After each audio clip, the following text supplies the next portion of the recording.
Assalamualaikum warahmatullahi wabarakatuh. Salam sejahtera bagi kita semua. Selamat pagi Bapak Ibu. Pagi, Bu. Oke, bagaimana kabarnya hari ini? Luar biasa. Oke, terima kasih. Jadi senang sekali pagi ini saya bisa berjumpa dengan Bapak Ibu peserta pelatihan dasar AMDAL. Kali ini dengan materi ke-8, yaitu materi etika penyusun dan penilai AMDAL.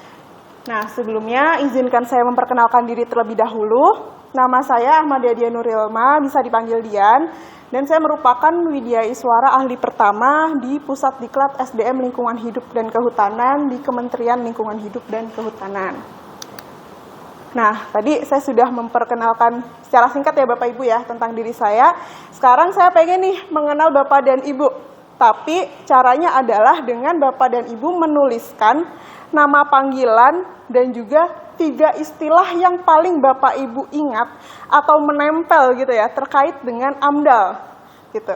Nama panggilan dan juga 3 istilah tentang AMDAL yang paling Bapak Ibu ingat. Silahkan dituliskan di kertas sticky note yang telah dibagikan ya oleh tim kami. Nah, nanti silahkan tempelkan sticky note tersebut dalam flip chart di samping saya ini.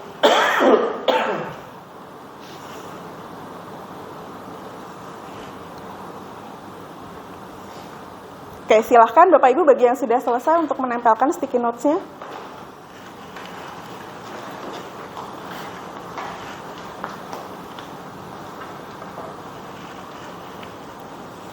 Baik, ini sudah ada 30 orang ya yang sudah menempelkan sticky notes-nya. Jadi ada beberapa nih yang akan saya bacakan antara lain. Nih Bu Sinta yang mana Bu Sinta? Oke, Bu Sinta menuliskan ada rencana usaha, pengambilan keputusan dan juga kajian dampak. Lalu ada lagi Pak Teguh nih. Mana Pak Teguh?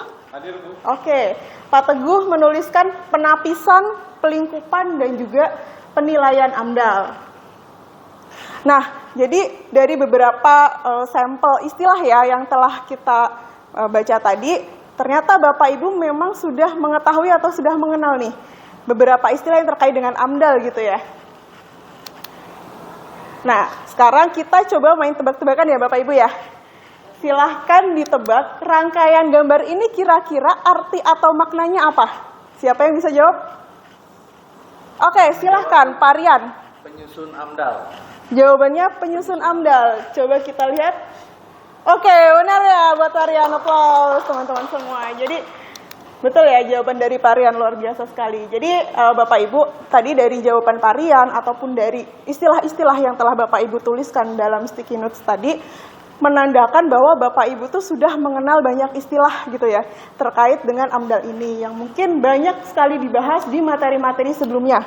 Mulai dari apa itu AMDAL, kemudian apa saja kebijakan AMDAL di Indonesia, kemudian bagaimana konsep dan cara menyusun dokumen AMDAL itu sendiri, sampai dengan penyiapan infrastruktur digital nih untuk penyelenggaraan AMDAL di Indonesia. Nah, tapi jangan lupa Bapak Ibu, ada satu hal nih, di mana tadi ya pemerintah sudah menyiapkan sedemikian kompleks gitu ya, mulai dari regulasi sampai dengan sistem informasi. Tapi itu semua tidak akan bisa berjalan dengan optimal ketika para pemangku kepentingannya itu melakukan atau menunaikan tugasnya itu tidak dengan disertai integritas, tanggung jawab dan sebagainya. Nah, maka dari itu pada hari ini kita akan lebih banyak membahas terkait dengan etika penyusun dan penilai AMDAL. Nah, adapun tujuan pembelajaran dari mata pelatihan ini adalah diharapkan Bapak Ibu mampu mengimplementasikan etika penyusun dan penilai AMDAL sesuai dengan ketentuan dan norma-norma yang berlaku. Nah, hal ini diindikasikan dengan Bapak Ibu mampu menentukan sikap atau tindakan yang mencerminkan etika penyusun dan penilai AMDAL berdasarkan tadi ya ketentuan dan juga etika atau norma yang berlaku. Nah, sehingga hari ini Bapak Ibu akan mendapatkan materi antara lain core values AMDAL dan juga etika pemangku kepentingan dalam AMDAL. Oke Bapak Ibu, tadi ya sudah banyak nih istilah-istilah yang Bapak Ibu telah ketahui nih terkait dengan AMDAL, dan saya juga yakin Bapak Ibu juga pernah melihat tabel ini ya di mata pelatihan yang sebelumnya. Nah, kira-kira apa nih yang Bapak Ibu bisa simpulkan dari tabel ini? Mungkin ada yang mau berpendapat? Ya, Silakan Pak Teguh. Menurut saya skor tabel tersebut itu masih terdapat beberapa aspek yang nilainya rendah, Bu. Oke, jadi menurut Pak Teguh masih ada beberapa aspek dari sistem AMDAL di Indonesia yang nilainya masih rendah ya Pak? Oke, yaitu ini ya, antara lain misalnya ada kualitas kajian dan juga kontribusinya terhadap pengambilan keputusan. Oke, sepakat ya Bapak Ibu ya, bahwa memang masih ada aspek-aspek yang perlu diimprove karena masih memiliki nilai yang cukup rendah nih. Seperti itu. Nah, berikutnya ternyata Bapak Ibu, AMDAL ini memiliki yang namanya core values atau nilai-nilai dasar. Ada 3, yaitu yang pertama integrity, di mana proses AMDAL itu harus sesuai dengan ketentuan, regulasi, ataupun standar yang berlaku. Kemudian, utility. Nah, di sini proses AMDAL itu harus mampu memberikan informasi yang seimbang dan kredibel yang tujuannya adalah untuk pengambilan keputusan kelayakan lingkungan hidup. Seperti itu. Dan yang terakhir adalah sustainability, bahwa AMDAL di sini harus dapat menghasilkan perlindungan yang berkelanjutan terhadap lingkungan hidup kita. Nah, pertanyaannya sekarang, adakah kaitan gitu ya antara core values AMDAL ini dengan capaian skor sistem AMDAL di Indonesia yang sudah dibahas di slide sebelumnya? Mungkin ada yang ingin berpendapat, Bapak Ibu? Silahkan, Bu Sinta. Tentu saja ada hubungannya, yaitu bahwa penerapan dari nilai-nilai ini itu akan mempengaruhi bagaimana kajian AMDAL itu dilakukan dan dihasilkan. Oke, terima kasih. Terima kasih untuk Bu Sinta atas pendapatnya. Jadi kalau menurut Bu Sinta ada kaitannya nih, gitu ya, karena akan mempengaruhi bagaimana nanti proses kajian dibuat dan juga dihasilkan sehingga bisa menjadi dasar pengambilan keputusan kelayakan lingkungan hidup. Bapak dan Ibu di sini semua sepakat kalau ini semua ada keterkaitannya? Sepakat ya? Oke, jadi bisa disimpulkan bahwa memang ada kaitannya antara nilai-nilai ini dengan hasil capaian skor AMDAL kita, seperti itu ya. Nah, dari tadi kita sudah banyak brainstorming ya Bapak Ibu ya, terkait mulai dari membahas skor sistem AMDAL kita, kemudian mengkaitkannya dengan nilai-nilai dasar AMDAL itu, dan kemudian sekarang kita akan coba untuk menggali lebih dalam nih, kira-kira apa saja contoh-contoh penerapan atau penyimpangan yang pernah dilakukan gitu ya terkait dengan sistem AMDAL di Indonesia yang banyak dilakukan oleh para pemangku kepentingan yang seharusnya menjaga etika tersebut. Nah, nanti saya akan minta Bapak Ibu berdiskusi secara berkelompok gitu ya untuk menguraikan poin-poin ini mulai dari identitas usaha sampai dengan jenis sanksi yang didapatkan. Nah, untuk waktu diskusinya sekitar 15 menit dan kemudian nanti masing-masing kelompok akan mempresentasikan hasil diskusinya. Jelas ya Bapak Ibu ya? Oke, silahkan dimulai diskusinya.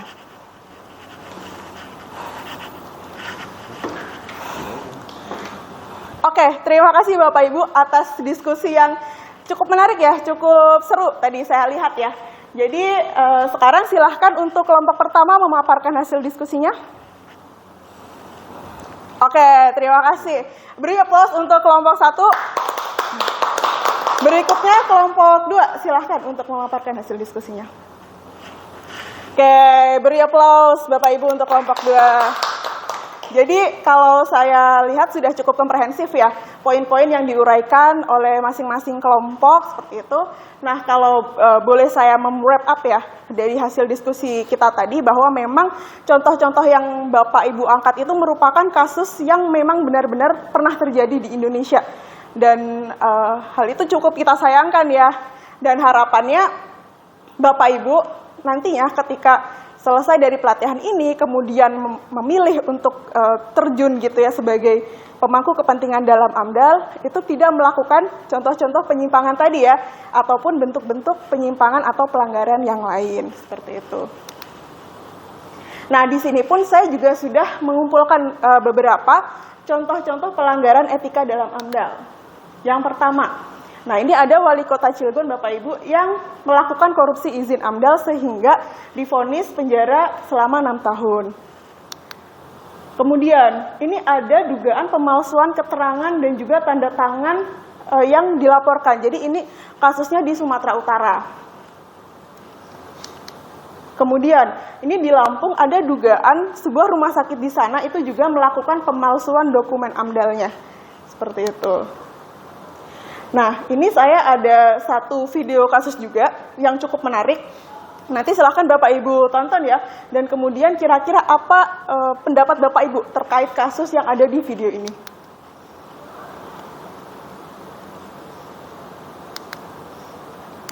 Oke Bapak Ibu. Dari kasus yang ada di video ini, kira-kira ada yang punya pendapat nggak? Menurut Bapak Ibu ini seperti apa nih? Dan harusnya bagaimana gitu ya menyikapinya? Silahkan, ada yang mau berpendapat? Silahkan Pak Rian. Pemrakarsa tidak peduli terhadap keanekaragaman hayati yang ada di sana, bahkan melakukan kecurangan.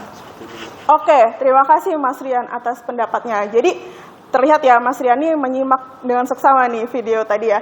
Nah, dan memang benar Bapak Ibu bahwa berdasarkan informasi yang kita dapatkan dari video tadi ya, bahwa pemrakarsa yang melakukan atau yang memiliki rencana usaha kegiatan itu, dia melakukan kecurangan atau melakukan pemalsuan data ya, dengan tidak memasukkan orangutan tapanuli sebagai, padahal di sana dia sebagai spesies kunci gitu ya, ke dalam kajian AMDAL, sehingga dia tidak digaji dalam AMDAL seperti itu.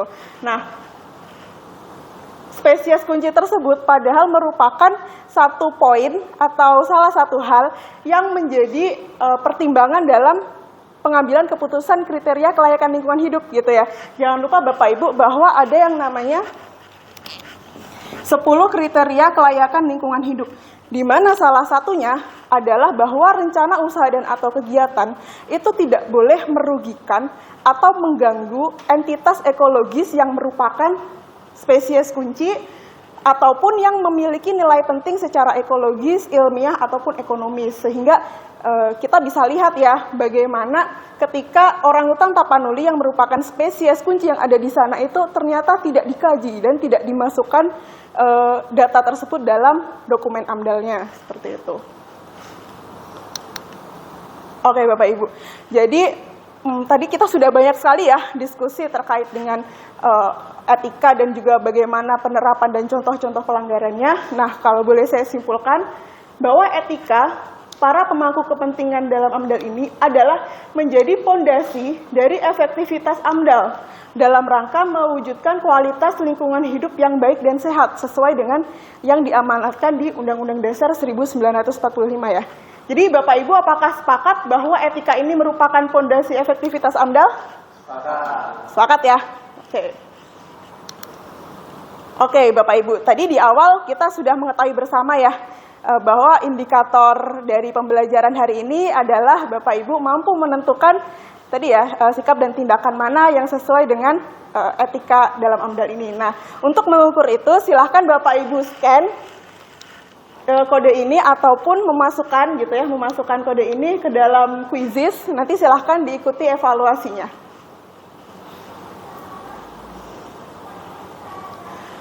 Oke. Terima kasih Bapak Ibu. Jadi semuanya sudah mengerjakan ya, dan hebat sekali kelas ini. Jadi 90% itu mendapatkan nilai di atas 85. Luar biasa sekali. Oke. Jadi demikian ya Bapak Ibu ya pembelajaran kita terkait dengan etika penyusun dan penilaian AMDAL ini. Semoga apa yang kita diskusikan ya tadi itu membawa manfaat bagi kita semua. Demikian dari saya, apabila ada kekurangan saya mohon maaf. Terima kasih. Wassalamualaikum warahmatullahi wabarakatuh. Waalaikumsalam.